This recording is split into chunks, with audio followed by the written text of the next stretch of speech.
Assalamualaikum warahmatullahi wabarakatuh. Nama saya Jopa Junaidi dari kelompok 4.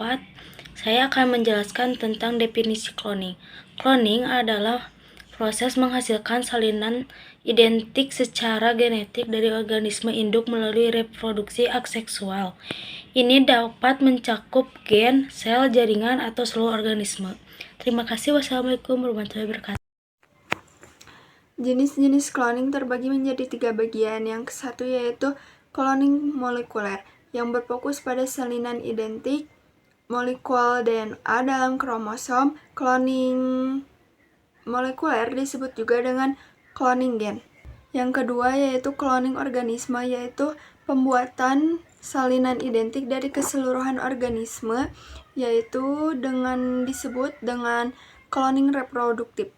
Yang ketiga yaitu cloning terapi. Cloning terapi melibatkan cloning embrio manusia untuk produksi sel induk. Sel-sel ini dapat digunakan untuk mengobati penyakit. Embrio akhirnya dihancurkan dalam proses ini. Manfaat cloning dapat digunakan untuk menghasilkan organ atau jaringan identik yang cocok untuk transplantasi tanpa resiko penolakan tubuh.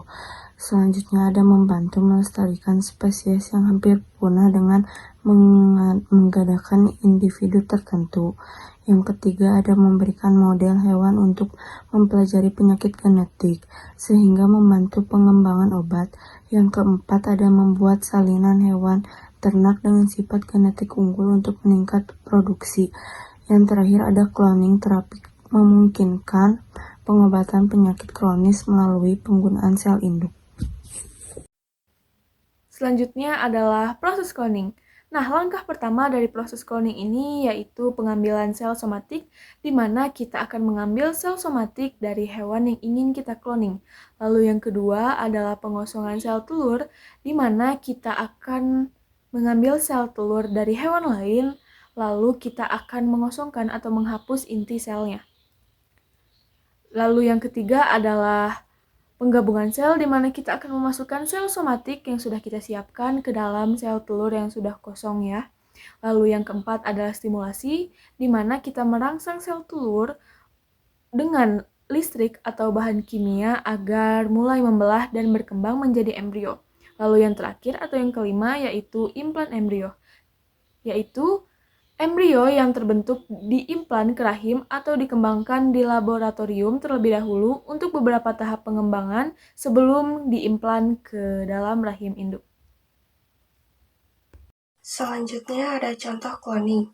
Yang pertama, pengembalian sel dari kambing atau kelenjar susu domba A, kemudian dibiarkan dalam medium di laboratorium selama 6 hari. Yang kedua, sel telur yang belum difertilasi diambil dari domba B, inti sel yang mengandung DNA dikeluarkan dari sel tersebut. Yang ketiga, proses fusi atau penggabungan sel dari domba A dan sel telur kosong domba B dengan menggunakan kejutan listrik. Yang keempat, embrio hasil fusi dimasukkan ke dalam uterus domba. Yang C, yang bertindak sebagai ibu angkat. Yang kelima, domba C melahirkan anak domba yang diberi nama domba doli.